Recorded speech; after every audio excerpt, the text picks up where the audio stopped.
It's only Tuesday, but there's been a lot of political news this week, including Dr. Oz running for the Senate, ongoing feuds between congresswomen, a lot to talk about. Let's bring in my guest tonight, keeper of the list, co-host of the Habibi Bros podcast on Rumble. It's Siraj Hashmi back here on the Final Five. Good to see you, my friend.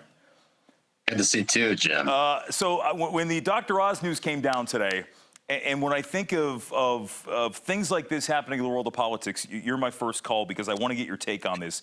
He says he's running as a conservative Republican for a state that's going to be the marquee Senate matchup of 2020. How real do you think this is? I can't discount anything, Jim, because let's be honest, we already had a reality TV show president. Mm-hmm. So it's not impossible to think we could get a talk show host senator from the state of Pennsylvania with pretty high name recognition and kind of a vanilla politician, if you ask me. I mean, he hasn't really said or done anything that really stands out as someone who would be controversial. I mean, certainly compared to Trump, but you know, Dr. Oz, the most you can really say about him is that he's a doctor who's had, you know, wild theories here and there, or he's had wild guests on. But, you know, in all honesty, I think it's needed. We need a Muslim in the Senate, right?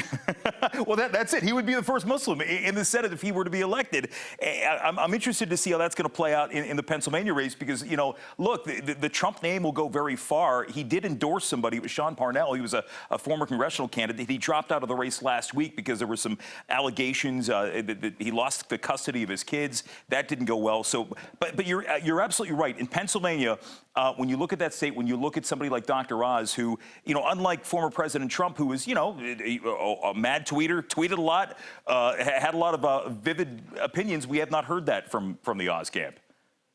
No, not at all. In fact, he's far more polished than Donald Trump ever could be.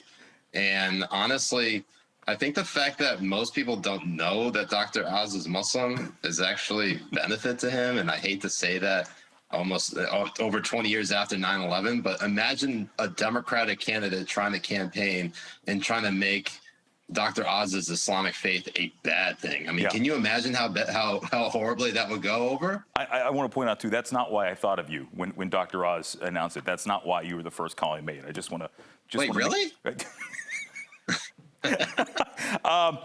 The other big story that broke tonight was Chris Cuomo. He's out at least indefinitely at CNN after it came out. I think the last time we had you on, we were talking about Andrew Cuomo and his downfall, but it turns out Chris was vividly and deeply involved with the damage control and may have used his resources to get a little more intel in the process here. I was shocked that Chris Cuomo wasn't blown out the door over the summer. I don't think he survives this storm. Well, if we learned anything from CNN this year, it's that you can go in front of a camera and expose yourself to your colleagues, somehow manage to keep your job. But if you go to the mat for your brother in the most vicious and malicious, probably vile way, so long. See ya. So Chris Cuomo, actually rightfully so, getting suspended. I expect to see him actually get fired. And honestly, you know, you hate to see it, right, Jim? I mean, the fact that this is happening to the Cuomo brothers in the span of only like 3 months.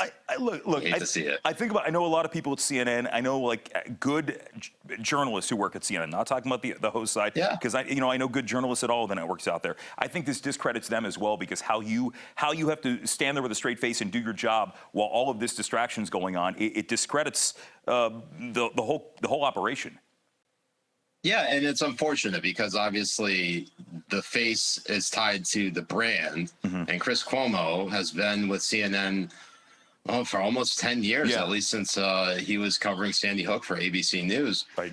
And look, everything that's happening to him right now probably deserved. I mean, he is someone who has also defied COVID restrictions in the beginning, pretended like the rules didn't apply to him. And then honestly, it makes sense that he felt like the rules didn't apply to him, at least in the sense of getting and digging up dirt and getting up intel on his brother's sexual misconduct and harassment. Like, you know, once you start blurring the lines and once you pass the Rubicon, that, there's no turning back. And Yeah. that's basically the case with Chris Cuomo.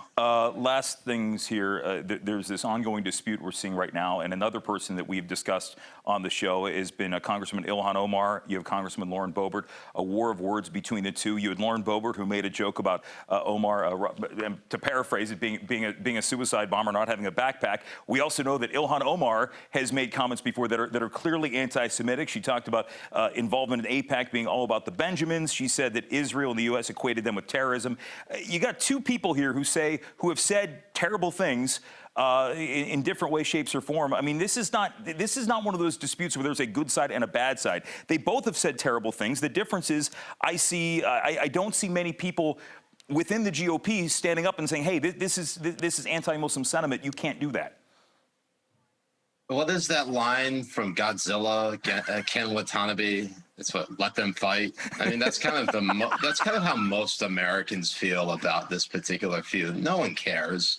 The anti-Semitism coming from Ilhan Omar, anti-Muslim sentiment coming from Lauren Boebert. Like, look, if you haven't heard anti-Semitic or anti-Muslim sentiment coming at least from one elected official, have you really lived? Have you really lived, Jim? Especially in this day and age. I mean, the fact that, honestly, we're hearing this now, yeah, I'm surprised it didn't happen sooner. Right, and just this back and forth. I mean, because I think this really just obfuscates the fact that there are people, I know, defying logic, there are people on both sides of the aisle who want to do work. They want to do good work. There is some sort of noble purpose in serving, but the loudest voices, they're the ones being heard right now. Yeah, I mean, Congress is high school. Let's be honest, Jim. There's no rhyme or reason to it. They are literally engaged in a food fight of just the highest legislative body in the world. I mean, the fact that we have to deal with this day in and day out, this is the one time where I really think the list works, is it really tries to keep people in check and save people from themselves. But honestly, the list has, jurisdiction. I can't reach over and grab a mic from somebody because then obviously that's far beyond my domain. That's outside my pay grade. You can only grab the phone. You can't grab the microphone, which, by the way, exactly. If you haven't seen you're now at the list comes for all, right? That's also on Twitter. The list. Well, I mean, I still tweet from my own Twitter, but yes, we did. In the last week, Jim, we created a Twitter account. It's almost at 15,000 followers in just under a week. That's incredible. I'm aghast. Siraj, good to see you again, my friend. Take care. Good to see you too, Jim. Final Five back after this.